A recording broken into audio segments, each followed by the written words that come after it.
Today we're going to fit a new set of body mounts to my Ford F250. I have a 1996 old body style crew cab. The S&B Silicone body mount kit came from the States. It's a quality kit, but the packaging suffered a little bit in the shipping. This is the rear cab mount, or the third row. I don't know whether you can see the distortion of that rubber.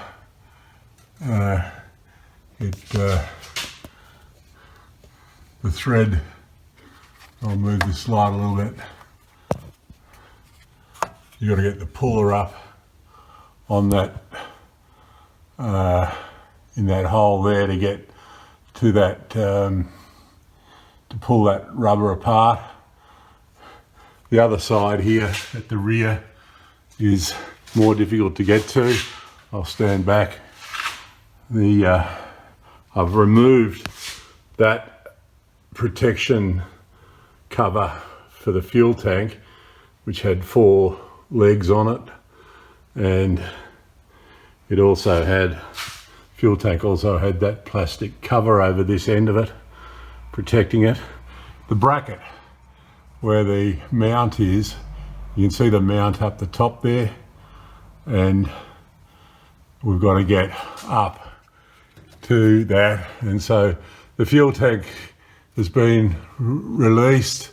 It's sort of sitting on that strap that I've got across there so it doesn't fall, and I've got to get up inside here to get to bolt. You can see there. So that's the rear mounts. A lot of fucking around to get to those. The row 2 mounts are a lot easier. I've sprayed a bit of penetrant on the thread there. I think they'll come out pretty easy. Oh, that's a body earthing strap there, which I think you're supposed to remove before you try and lift the body up here. Good thing I saw that with the light on, because I'd forgotten about that. So I've got to work out how that earthing strap comes off before I lift that one. These front mounts, I've loosened that bolt a bit. You'll see the bolts come down a bit, but I think on this side I've found that it's come out that far and then it gets stuck.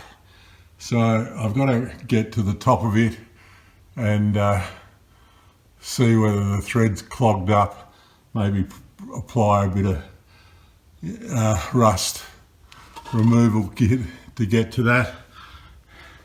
The one on the on this side, the bolt unscrewed completely there and the rubber has dropped a bit, so I think this side's clear. The front mounting bolts, row 1, are about level with the front of this air intake here, and down about in this position. You can sort of see it from the side there, but I think to get directly over it, and I need to get to it with long extensions, I think I'm going to remove this cold air intake.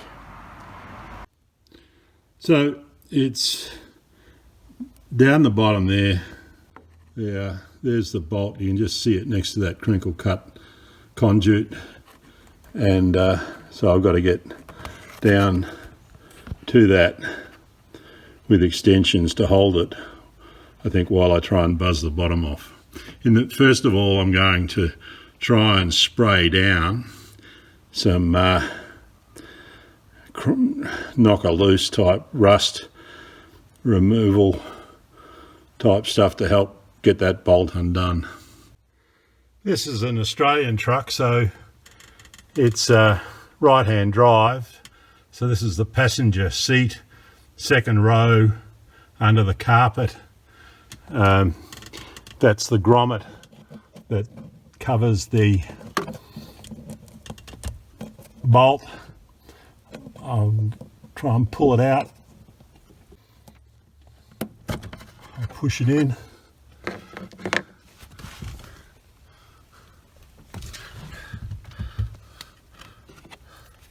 There's the hole, there's the top of the bolt.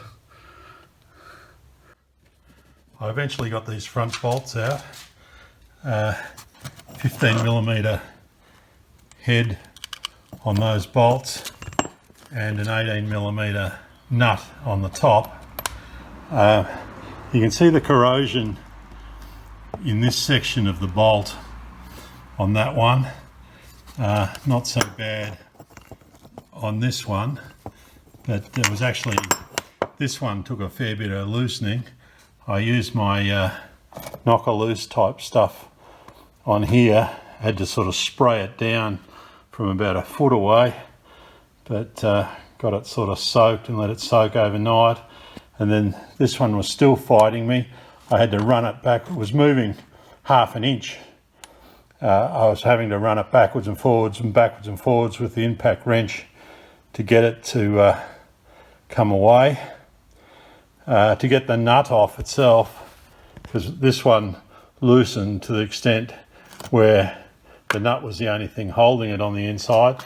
So to get to the nut, I used the 18mm impact socket and 2 extensions to bring to reach right up to the top here. And then I put a pair of locking pliers under here on the extension, just held under the flapper metal there to stop it riding up when the pressure came up from underneath.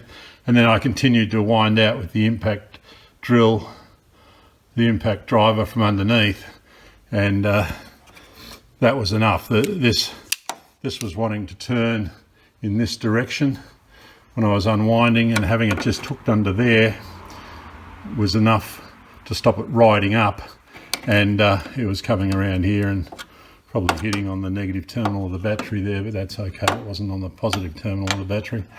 So yeah, a bit of fighting to get them to come out.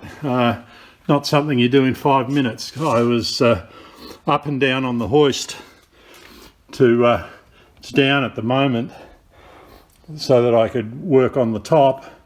Once I had the top set up with the locking pliers, I lifted the truck up 3 feet so I could comfortably get underneath it to get the impact driver going. But so those front bolts are out. I've also tried this morning getting the floor belt out of this side. This would be the driver's side. In the States it probably looks a bit different to you Yanks, but it's the passenger side in Australia. And so there's the floor hole, and it's a 16mm headed bolt down in the cavity here, and it came out it came loose, in fact came right out easily. I've put it back in loosely in case the cabin for some reason shifts while I'm doing one side. So that's how far I've got. Time for another break. I've got the truck up on the 4-post hoist here. I've been able to remove the bolt in the 3rd row there, and I've been able to successfully loosen the bolt in the 2nd row on this side, which is the passenger side on this right-hand drive truck. And I've got both the front bolts out. Now both the 2nd row and the 3rd row bolts on the driver's side, which in this case is the right-hand side, are binding, and I need to put a socket in underneath as well on the top to try and wind them apart. So I've got to sort of juggle the truck up and down and get under it at the same time. Okay, this 3rd row bolt on the right hand side of the vehicle is turning. It's stuck in the rubber. I'm hoping that those vice grips on the top there will hold it while I unwind it from the bottom. That will swing a few degrees before the vice grips hits the firewall there and jams up. I'm not sure how strong it will be and what sort of torque's involved in getting it to move. I believe it's moved some already, but it's got a way to go. You can see those vice grips have hung on well there, and that bolt's popped up. It's completely undone underneath. I can pull that bolt right out now. So that's third row released, and you can see this job would be far better done with two people when you can hold top and bottom. No real indication in other videos made about fitting these S&B kits that two people are required. This truck has very little underbody rust, and yet these things are still pretty well bound up. So we'll go forward. Before I go any further and now start jacking the cab up to fit these bushes, here's a indication here how the tub on the back of this frame is sitting that much higher than the cab at the front. I'd estimate around 15mm difference between this line and that line there, and that can be taken up with the shims that come in the S&B kit, but I thought I'd show you that before I actually start moving it. You'll notice there's a tear in the bodywork there. Now that's been caused by the canopy fixing, fatiguing the metal. That needs to be addressed at some point, but not this moment. This is the left-hand side of the vehicle and the body lines, and yeah, I've never been too concerned about this side. I think they're relatively well aligned, as you see it there, so possibly no shims required on this side. I want to actually pull the bushes, existing bushes, out and see whether there's dry rot and crushing and things involved, which explain the problem on the other side compared to this side. But this side looks fairly good. Okay, I've just removed this earthing strap which clips onto the chassis mount bracket there, and then clips up onto the chassis itself up there. There's actually no screw in it or anything, and it just sort of goes on like that, but that seems a bit fragile. Seems like it could be hooked by a twig or something driving past and tear that off. Maybe it's not overly important, but I've released it there so that I can now jack the body up. I'm going to put the puller over this and pull it down, and pull the rear one down, and then jack the body up to release the upper rubber, the lower rubber. These two are sort of pressed together in the centre, must be pressed together over this tab to hold the pair together when they lower the body on, and they effectively have to be pulled apart. And so you put the puller kit that comes with it's got a screw that goes in here and a cup that goes over to pull on that, and that's my next job. This is the puller for pulling that rubber off. You screw a stud in and then start tightening on that nut, and it should pull it apart. It's interesting, this puller is labelled row 3, and the other one provided is also row 3, but it's smaller diameter. So it's that bigger one that is the only one that will fit over this rubber, and I'm going to give it a pull now using the impact. That seemed to work well. It's pulled the lower rubber off that spigot. The lower rubber is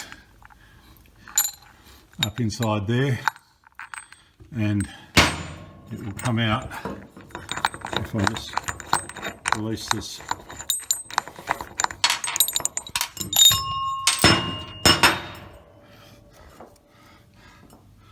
So there's that lower rubber.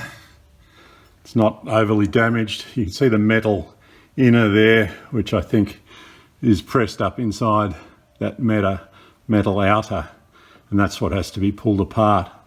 So that's come apart quite easily. I hope they're all as easy as that. So that's the puller over the row 3 rubber, and you can see that's not pushed up because it's hitting the bolt that's got to have the nut put over it and slid down. But this is tight.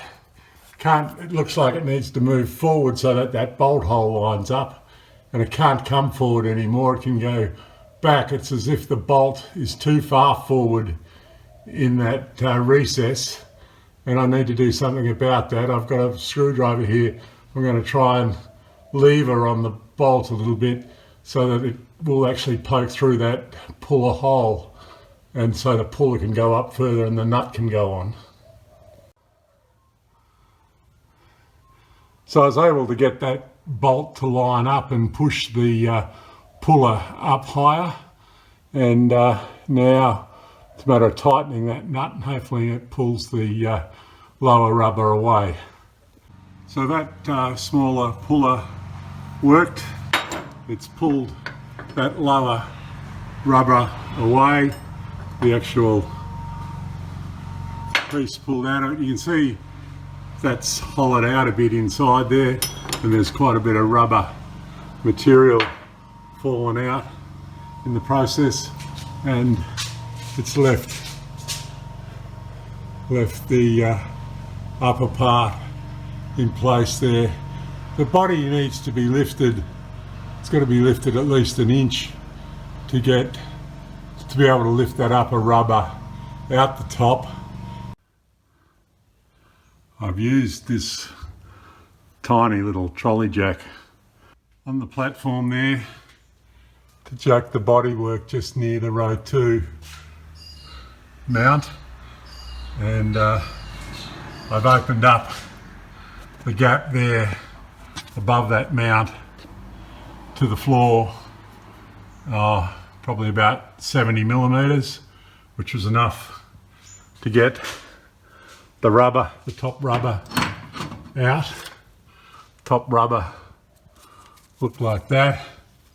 Had that big spout on the bottom of it, which meant that it needed about 70 millimeters to get it out and over the top there. So that's ready to take the new mount. By lifting in this location, it's also lifted the row 1 bushing high enough to get it out. So I'll go and organise row 1 and row 2 bushings for this side, and it has not lifted the rear high enough to get the row 3 bushing out. The row 3 bushing seems to have expanded a lot, and so the rear probably still needs to be lifted another 15 millimeters or so before it would come out. So I think I need to reposition the jack, but I will position row 1 and 2 first. So maybe even slip the bolts in loosely. You can see I've got the cab jacked just in front of the front door there. You can see the difference in the height of the step, showing how far the rear of the cabin's lifted, and the waistline up there. That's the sort of distance I'm hoping to be able to get this 3rd row mount fitted. You can see it's quite a large block that's got to go above the chassis lug down to that red ring there. and that's the longer bolt that goes in the third row. I'm going to hop under now and see whether I can feed that in to the gap. These, you see the bottom of that is also, there's got to be enough room for that to go in and for that to locate through the lug. That red plastic or silicone has got to go also above the chassis rail, and then this bottom section just pushes up, and there's an O-ring on here which sort of holds them together, and they ultimately are held together by the bolt going through, which screws into the bottom. It's just a clear run through there. So I'll get under and see whether it's jacked high enough. It's a little bit precarious the way it's jacked, but we'll see how we go. This is the right hand second row mount. It's had the bolt removed from it. The bolt normally hangs out at least up to 20 millimeters from there. I'm going to give that nut another spray. It's had a spray before to loosen it up. I'm screwing in the puller stud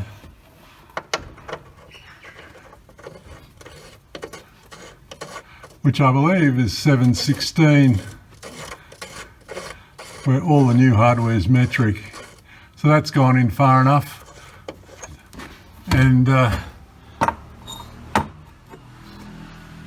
now this big puller goes on. I can't do that while I'm holding the camera. I'll put the camera down for a moment. Okay, that's the puller placed over that rubber, and I've used the washer that came off from inside the cab. It must have a 7/16 hole in it. The 12mm new bolt doesn't fit through that washer, so they mustn't intend you to use it again. It makes a nice heavy washer for the bottom of this puller rather than the thin one that's already a bit bell-mouthed that they supply with this puller. Now this needs to be tightened, and in tightening that it will pull that rubber section apart, and not sure whether I can film and blast that off at the same time. Let's see if I'll have a go.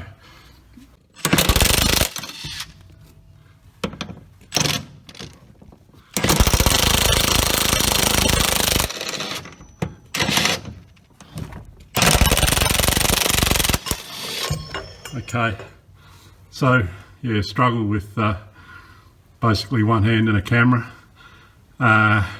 So as I pull that down, you can see there's a part up inside the puller here,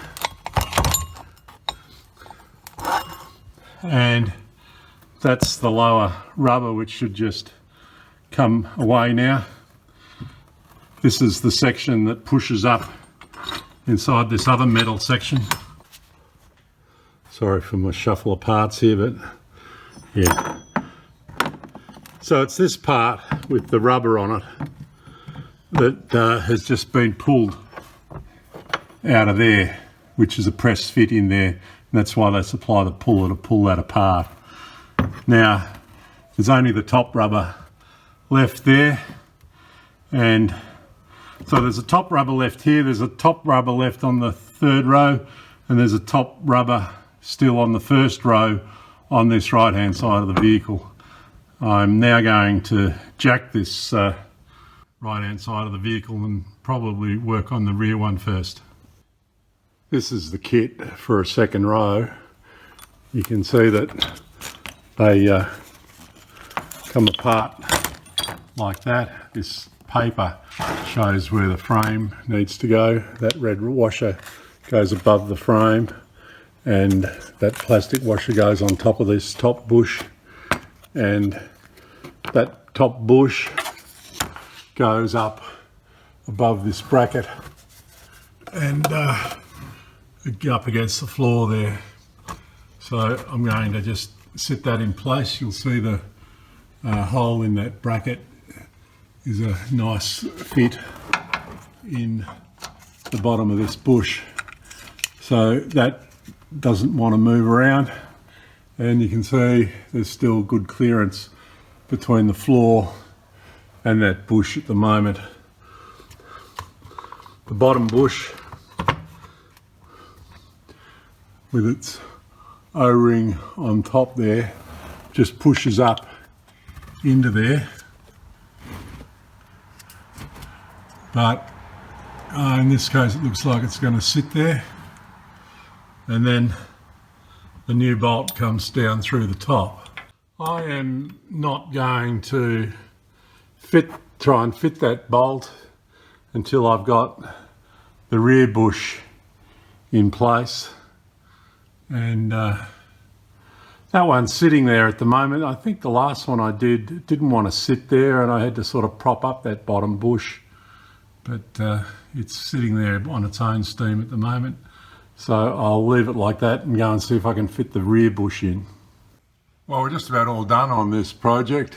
The last thing I remembered to do was reattach this earth clip between the body here and the chassis bracket there, and it just yeah,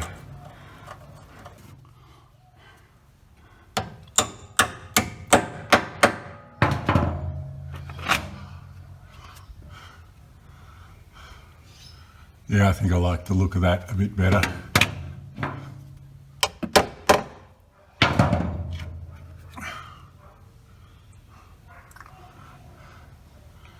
It's not really hanging in the breeze to catch on things too much. So that's the second row left-hand side mount, torqued down to 60 foot-pounds. Just the standard shim on the top of that one. To get the body line right on the cab to the tub, this right rear row 3 bushing has got two 5 or 6, the thicker shims on top.